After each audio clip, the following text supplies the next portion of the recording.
Vidéo du 5 février 2025. De retour de mon encourageant périple à Moscou, où j'ai contacté les autorités qui m'intéressaient, alimenté par mes vidéos et le leitmotiv qui vous plaît, je sais quoi faire, je sais comment le faire, qu'il me soit confié le pouvoir de le faire, le moment est venu de vous dévoiler ce que j'ai concocté depuis des années. Ma vidéo du 1er mai 2024 vous annonçait la formation du gouvernement provisoire français en exil. Les réactions furent stimulantes. Les problèmes accumulés et amplifiés depuis plus de 66 ans font qu'il semblerait pour certains qu'il soit insurmontable, que la tâche soit impossible à réaliser. Compte tenu de la compréhension de la situation historiquement inédite, face à l'absence de constitution, ce n'est pas du tout ce que je pense. L'œuvre est gigantesque, certes, mais pas impossible. Je sais que le meilleur endroit où je pourrais trouver les hommes et les femmes engagés dans le même combat que Renaissance française est Internet.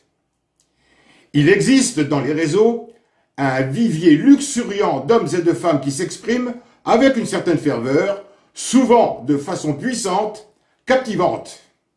Malheureusement, ne tenant pas compte de l'information capitale concernant l'absence de constitution, incontournable pour le règlement du conflit ouvert entre la dictatoriale oligarchie franc-maçonne spéculative criminelle corrompue au pouvoir depuis le 8 janvier 1959, date de la prise de fonction de Charles de Gaulle, et le peuple, certains lanceurs d'alerte, sans scrupules, ont eu la très mauvaise idée de m'agresser, m'insulter, me menacer, salir ma réputation en attentant à mon honneur et ma considération.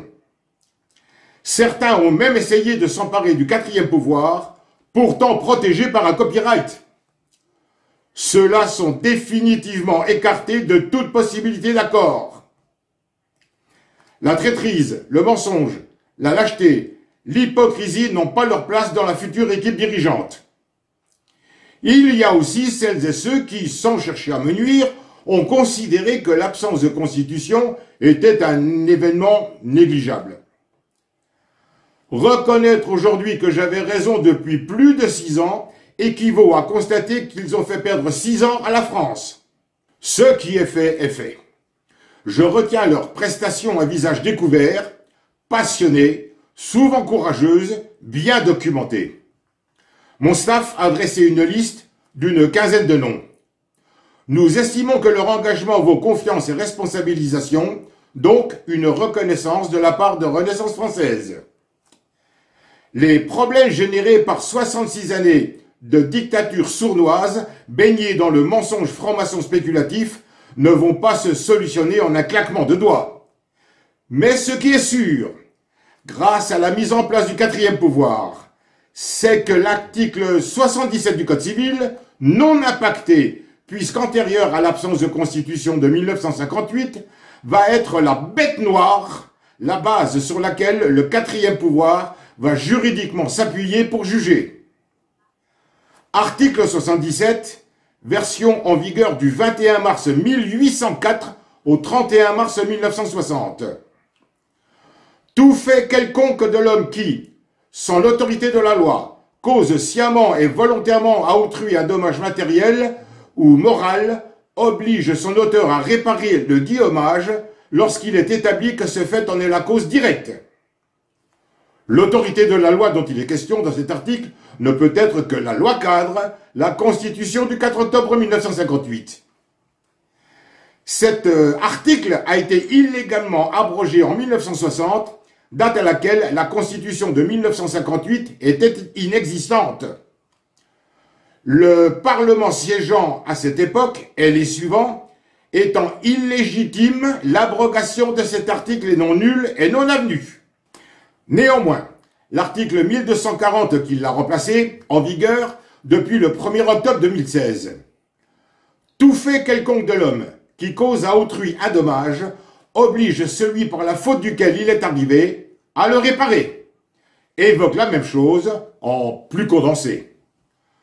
Pour l'un comme pour l'autre, que ce soit l'article 77 ou l'article 1240, l'oligarchie plutocratique française au pouvoir est mise à nu. Ce qui est inouï, ahurissant, incroyable, c'est qu'en l'absence de constitution depuis sa naissance le 4 octobre 1958, aucune loi ne peut venir officialiser les décisions politiques dictatoriales, justifier les comportements corrompus de l'oligarchie de droite comme de gauche, sans oublier le centre, au pouvoir depuis cette date, causant des dommages matériels et moraux souvent irréparables parmi le peuple.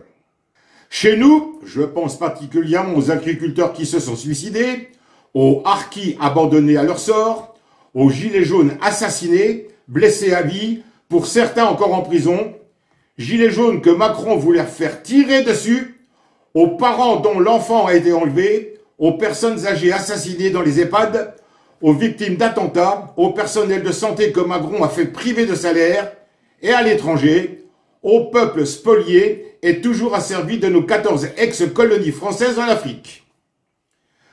Je cite Montesquieu. « Il n'y a point de plus cruelle tyrannie que celle que l'on exerce à l'ombre des lois avec les couleurs de la justice. » Lui emboîtant le pas, je prends le relais.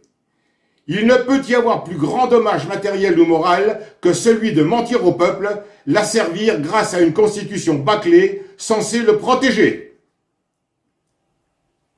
Il n'y a pas plus grande infamie, plus grande abjection que de faire vivre un peuple sous la protection d'une constitution qui n'existe pas, permettant à une secte mortifère, tout pouvoir confondu, de s'adonner à la griserie du pouvoir de façon dictatoriale, sous couvert d'une démocratie de façade.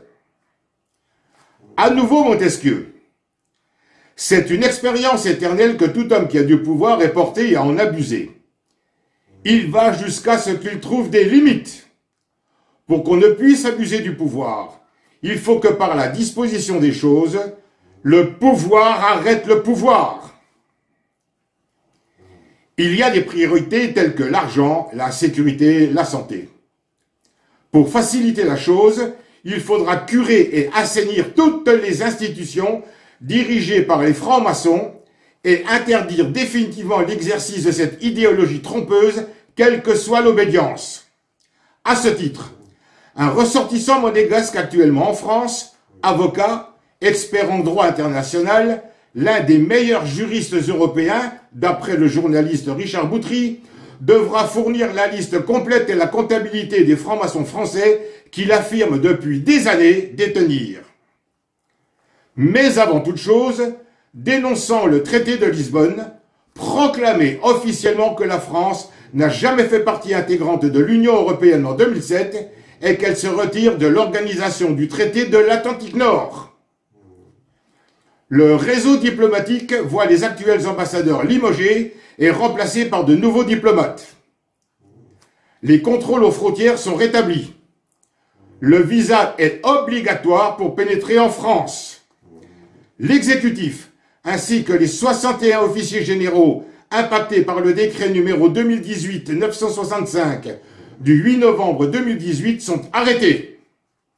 L'Assemblée nationale et le Sénat sont dissous, leurs présidents respectifs arrêtés. L'autorité judiciaire cesse ses fonctions. Les membres du Conseil constitutionnel et du Conseil d'État sont arrêtés. Tous les partis politiques et syndicats sont dissous, leurs présidents assignés à résidence. L'absence de constitution est une réalité qu'aucun politicien, aucun magistrat, aucun syndicaliste ne pouvait ignorer, principalement depuis décembre 2016, qu'en conséquence, leurs salaires et avantages étant illégaux, ils devront les rembourser. Pour les décédés, le remboursement se fera par le biais de la saisie de leurs biens mobiliers et immobiliers. À ce titre, les notaires et les commissaires de justice, les ex-huissiers, seront réquisitionnés. L'argent.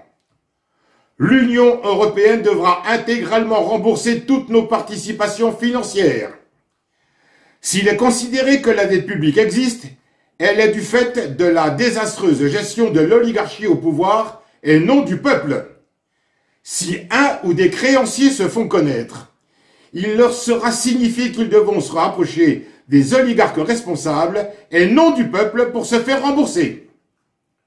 Le cas échéant, Pas un centime des Français ne participera au remboursement de la dite dette. L'argent, j'irai le chercher dans la poche de celles et ceux qui l'ont détourné, qui l'ont volé. Le palais Brognard ferme ses portes. Retour au franc, valeur de l'euro divisée par 2. Il est interdit de modifier les prix à la hausse, quel qu'il soit, de la voiture à la baguette de pain. Les fortunes échappant jusqu'à l'euro fisc devront être rapatriées dans les 8 jours suivant la mise en demeure.